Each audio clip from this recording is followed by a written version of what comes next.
Hello and welcome back to my channel, or welcome if you're new. My name is Ellen, and in this video I thought I would do a 48-hour readathon.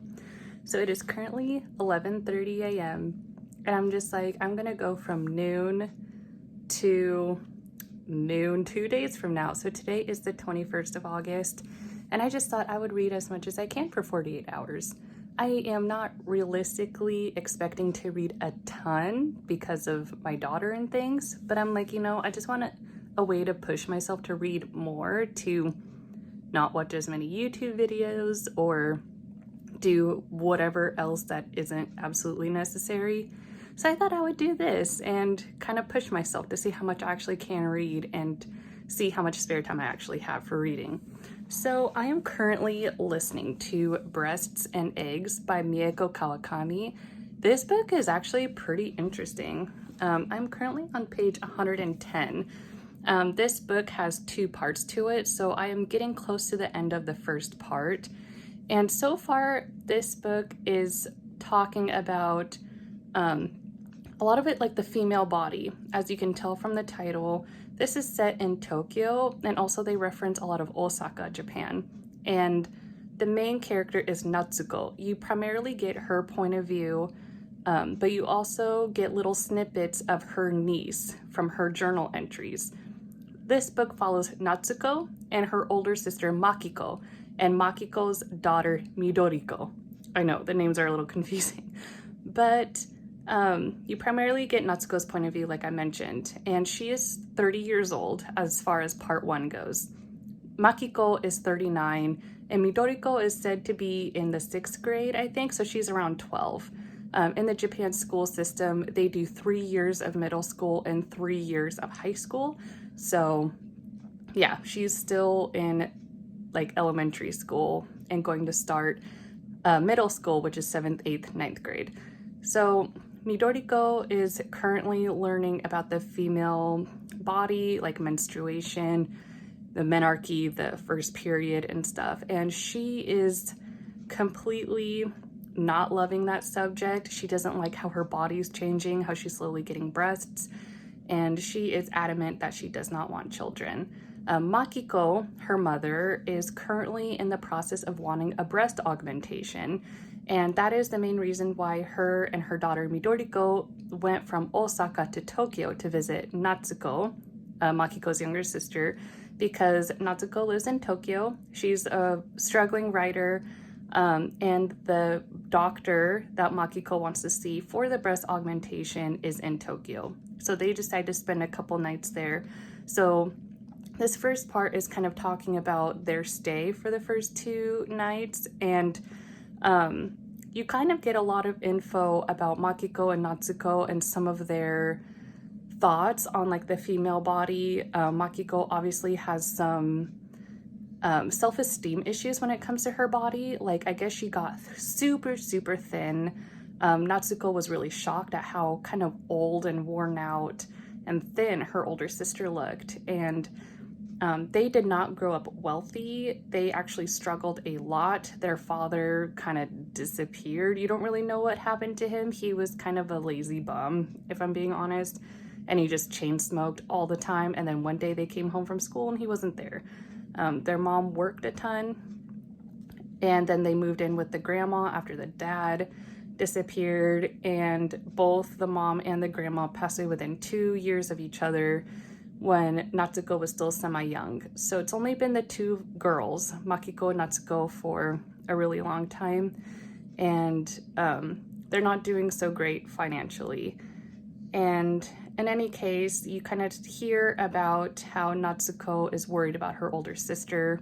Why is she wanting a breast augmentation all of a sudden? And they end up going to an onsen where Makiko is like really inquisitive of other women's bodies there. So like there's this topic, it's not really a spoiler or anything, it's just kind of a conversation they have, is Makiko is really insecure about her nipple color.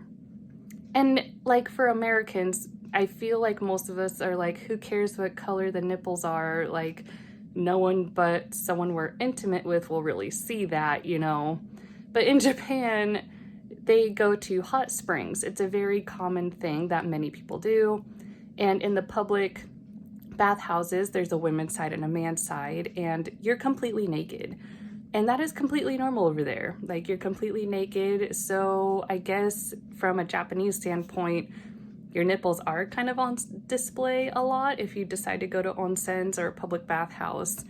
So she was like having a full-on conversation with Natsuko about like how her nipples are too dark, they're like Oreos and whatever. And I was just like, I never once cared about the color. Like, is this something that Japanese women care about? Do other women care about this, even in America or other countries, and I'm just the only one that doesn't? Like, that was completely shocking for me, just because I didn't know that was actually something that women considered something to be insecure or secure about. I know like breast size can be kind of an issue with some women. And yeah, so I thought that was an interesting topic. And Natsuko is just kind of, she's kind of neutral. Like, she just doesn't really understand. Like, as far as you know, she's never talked about any history of having a boyfriend or anything like that. So I'm not sure her sexual orientation or anything. Maybe that will come up. But as far as breasts and eggs go, breasts kind of seem to be related to Makiko wanting a breast augmentation, and eggs kind of seem to refer to her daughter Midoriko learning about the female body. And at the start of this book, you find out that Midoriko does not want to talk. Like, just one day 6 months ago, she just stopped talking to her mom. I guess she completely talks at school. She's completely normal. Makiko has talked to at the school, and she just doesn't want to talk to her mom, and she's not talking to Natsuko either during this visit. So there's a lot here. It seems to be going kind of like on a life path with these three women, and it's one of those books where it's like the topic is kind of strange. It's not exactly the type of topic that I would just instantly reach for and be like, ooh, I can't wait to read a book about that. But at the same time, like, listening to this on audiobook, it's like fascinating at the same time. Like, when I do listen to it, I'm like so into it, and I just want to listen as much as I can. So when I'm cooking or cleaning, I put the audiobook on, and it's really fascinating. So I will tell more thoughts as I read more. And then I'm finally getting to Warbreaker by Brandon Sanderson.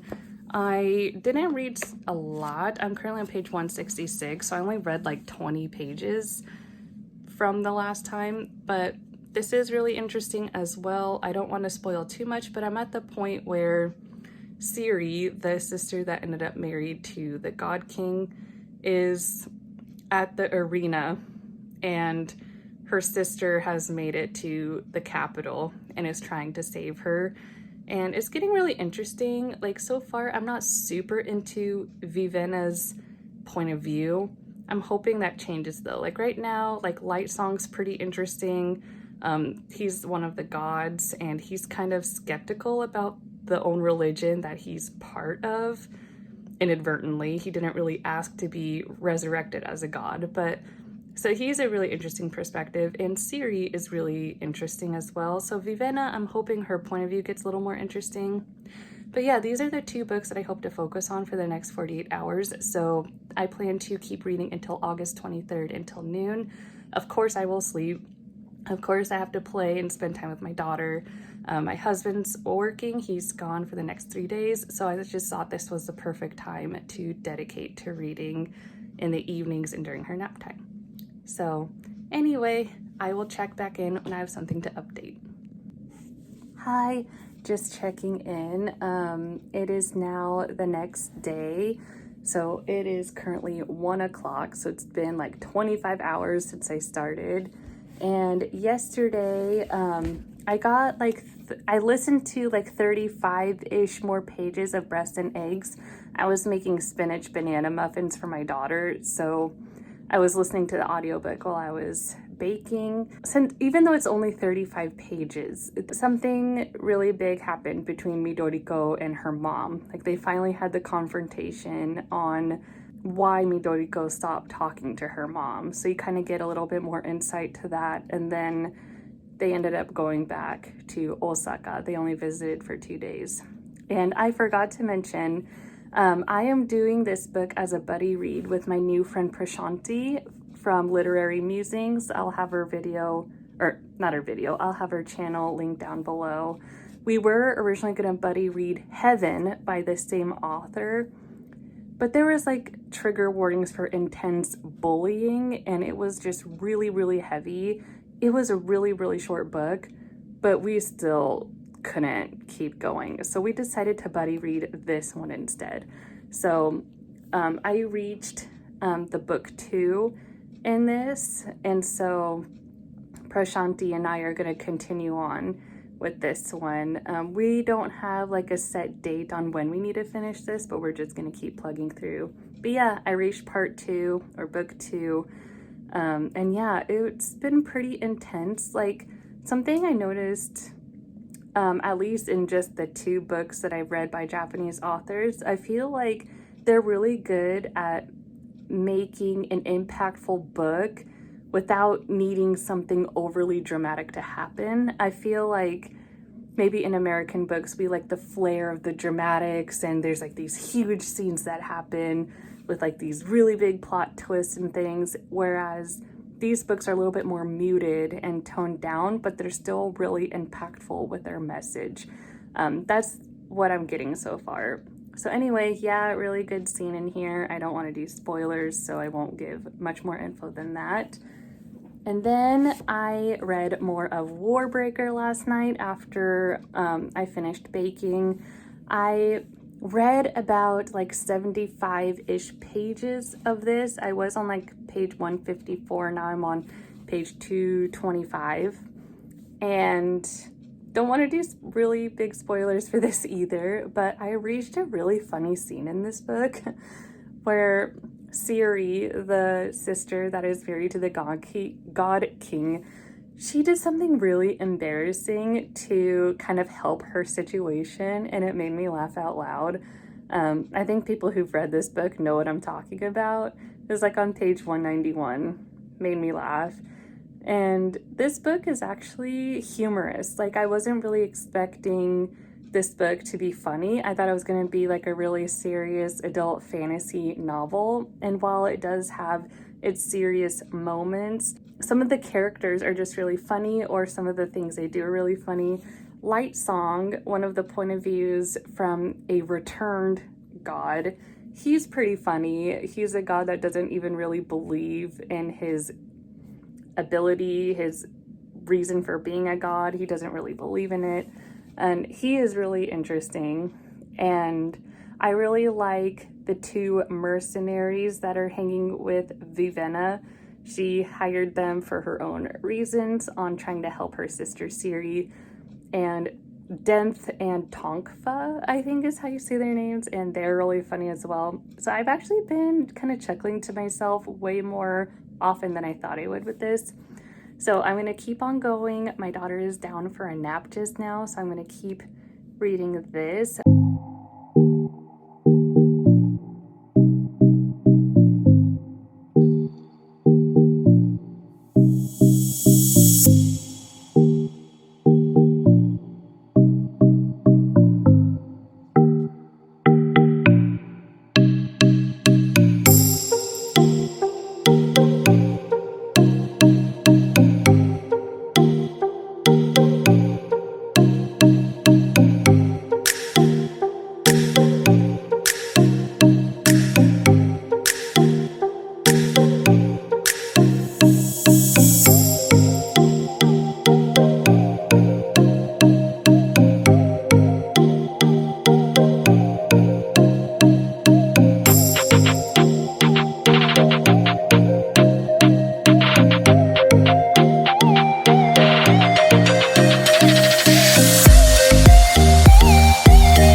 Hello, I am checking back in. This is a new look. I took a shower and My hair is naturally kind of wavy and I am blind, so I am wearing glasses because I took out my contacts. But I did a little exercise, just some short exercise just to get my blood pumping. And while I was doing some exercises, I listened to a little bit more of Breasts and Eggs. I only read about like 10 more pages, nothing super substantial, but I really love the way that this book is tackling like just life and kind of like the evolution that women go through, like with our bodies and the things that we go through as we kind of age and how we fit into society as we age. So Natsuko, in the second part of the story, it is now like 8 years later. So part 1, she's 30 years old. Her older sister Makiko is 39. Now Natsuko is around Makiko's age from the first part. So now Natsuko is 38, I believe. And she is a writer. That's what she's been wanting to do, something she's aspired to. That's why she moved to Tokyo from Osaka in the first place. And you find out that she is making some headway with that. Won't give too many details, but she makes some headway with that. And you just kind of find out some of the journey that she's gone through in order to be a writer. She had a really sexist editor that just wasn't very useful and helpful. And then in the end, like brought up her age and like just certain things. You're just like, you're learning about some of the standards that people have on women in society, and in a way you kind of almost feel like your value as a human is based on your body and your age. Everyone kind of knows women have a biological clock in terms of if you want to have children. So it is kind of like a societal pressure to have children. It should be our own choice on whether or not we want to have children. And something that I kind of realized in myself, gosh, my arms are dying. Something I realized in myself is I feel like the women's value often comes from if we're still fertile or not. Like, oh, you're 33, you're single, you don't have a boyfriend, you don't have children. Like it's like you're looked down upon if you're in your 30s, you're not married. People naturally think, oh, your biological clock is ticking. And I don't know why like we feel that a woman's worth is based on whether or not she has children or whether or not she's married. And I feel like this book is doing a pretty good job on highlighting those issues, like in a really subtle way, especially with Natsuko just navigating her career and then slowly starting to think about her own life and her own experiences. So yeah, I'm really enjoying this one. I wouldn't necessarily say I'm always eager to pick it up, but when I don't want to say force, but when I kind of make myself pick it up, then I get really interested in whatever's going on. It's kind of interesting. And also I read about, how many pages of this did I read today? I read like 40 pages of Warbreaker today. I am slowly getting close to halfway through, and honestly, that was a lot more pages that I expected that I would read, to be honest with you. My daughter took a shorter nap than usual today. The dog was barking because he heard like animals outside, so he went crazy, he barked, he woke her up. But in any case, that's fine. I still was able to read some, and I am really enjoying this so far. Like, I'm not used to reading adult fantasy, and so I'm not always used to hearing about the political maneuverings and things. So, you know, honestly, I kind of have to reread certain parts over again just to make sure I fully understand the depth of what is going on. But I am really enjoying this. I feel like Light Song is really interesting. Like, I think he is more important than he realizes, but he doesn't want to believe in his own worth. He feels he's redundant, he's not important, and he almost finds comfort in that. And Vivenna's storyline is slowly starting to get more interesting. She's starting to do more things to try to help her sister and her country, kind of from the sidelines. Still really loving the mercenaries she's working with. I think that's great. And I'm looking forward to hearing more from Ciri. Now I feel like Ciri's storyline is slowly winding down a little bit, but I think that's because where I'm at in the book, they're trying to highlight what Vivenna and Lightsong are doing in terms of the political stuff. So anyway, I'm still really enjoying this. I'm looking forward to reading more. It is getting late though. It is past 11 p.m. and I need to sleep. So I will check back in tomorrow before my 48-hour readathon ends. Hello everyone, this is my last check-in since it is just past noon. So I read for 48 hours and I actually read a lot more than I really anticipated. So I'm really excited. I managed to read 70 pages of Breasts and Eggs. The book is upstairs, so I can't hold it up for you right now, but I managed to read 70 pages, which to me, that's pretty amazing, especially since I've been mostly listening to it. I did read it physically a little bit last night and this morning, so that helped, and it's getting interesting. And then I managed to read 150 pages of Warbreaker. And reading 150 pages of this, plus 70 pages of Breasts and Eggs, you know, reading over 200 pages in 48 hours is really impressive for me, considering my lifestyle right now. So I'm really excited. This book is getting so good. Like, I just think this magic system, when it talks about using breaths, like the more breaths you have, the more awakened you are, like the more vivid colors you can see. Like, I just think the magic system is so interesting, and the politics are getting interesting. Lightsong's storyline is getting really interesting. He's trying to figure out an incident that happened in one of the other gods' palaces, and I just think him actually caring about something for a change is really refreshing. He was very lethargic. He didn't really seem to care about anything. He just kind of went about his existence doing his godlike duties that he's supposed to do. And I love the relationship with his head priest, Larimar, I think is how you say it. And you can tell they have some kind of history from before Lightsong was a god. So Lightsong's storyline is getting really interesting, and Vivenna's storyline is also getting interesting as well. You're getting more of the details on how she's trying to kind of undermine the city with trying to prevent war from happening between Hollendren and her own kingdom. And I love hearing more about that. And Ciri, oh my gosh, the things that she went through and the things that she discovered so far, it's just, wow. This book is getting really, really good, and now I'm really excited to keep reading this. So anyway, that is the end of 48 hours. I managed to read over 200 pages, and I made some good progress between both of these books. So I'm really, really hoping I can finish both of these before August is over. Anyway, guys, thank you so much for joining me for my first 48-hour readathon. I had so much fun doing this. Please like and subscribe if you haven't already so you can see more videos from me. And please comment down below, have you read these books? Have you read Warbreaker? I know it's a really popular book.